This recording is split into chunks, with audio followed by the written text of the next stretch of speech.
Yesterday marked the 16th anniversary from the date that the United States decided to invade Iraq.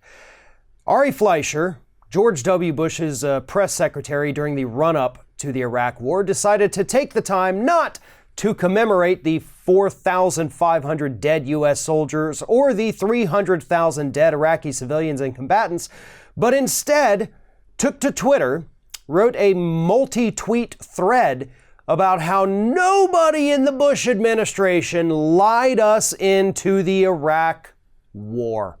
He swore up and down that nobody lied. Stop saying we lied. Nobody lied.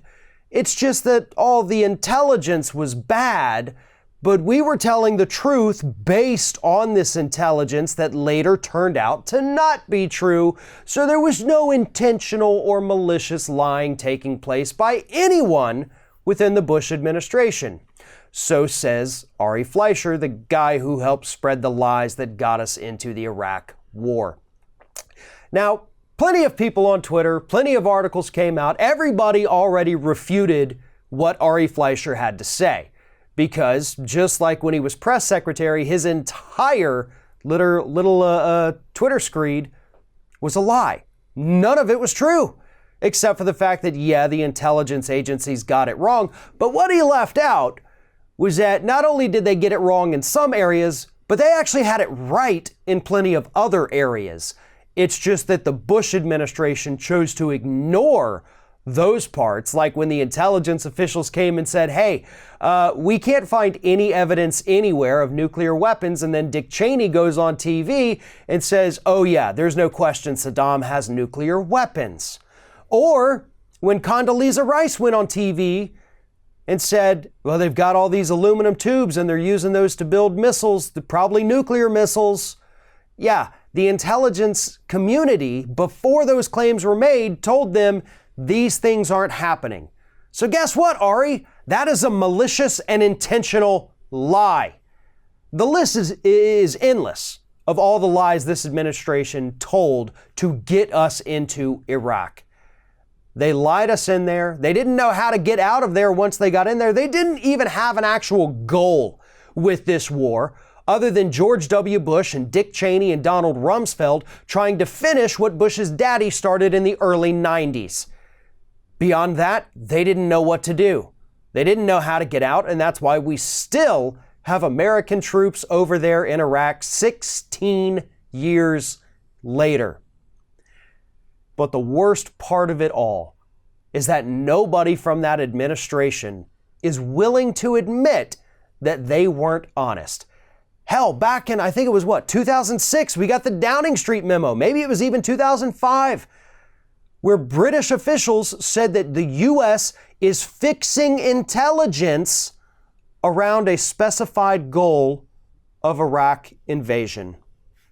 Even the British knew that we were fixing our intelligence to support an invasion.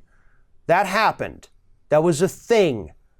And nothing happened to George W. Bush or anyone else from his administration.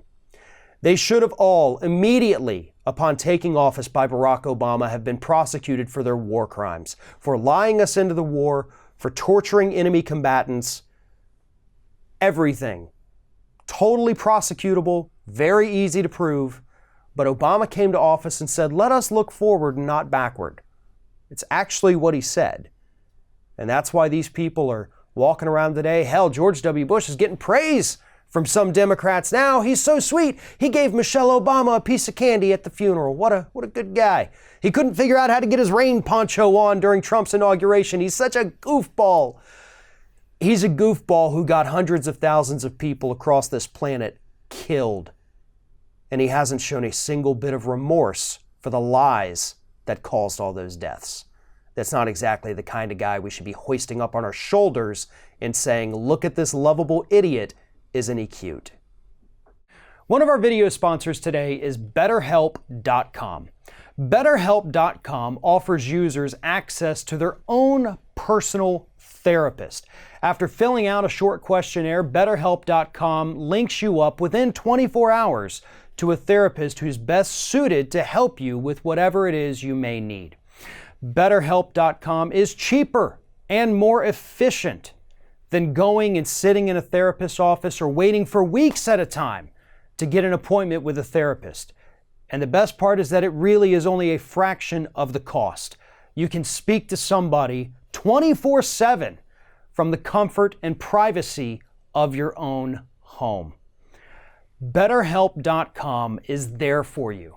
If you are having career trouble, if you're having relationship trouble, if you feel like you're just spinning your wheels in life, there is always somebody willing to listen and help if you need it. Check them out today, betterhelp.com/ringofire to get started.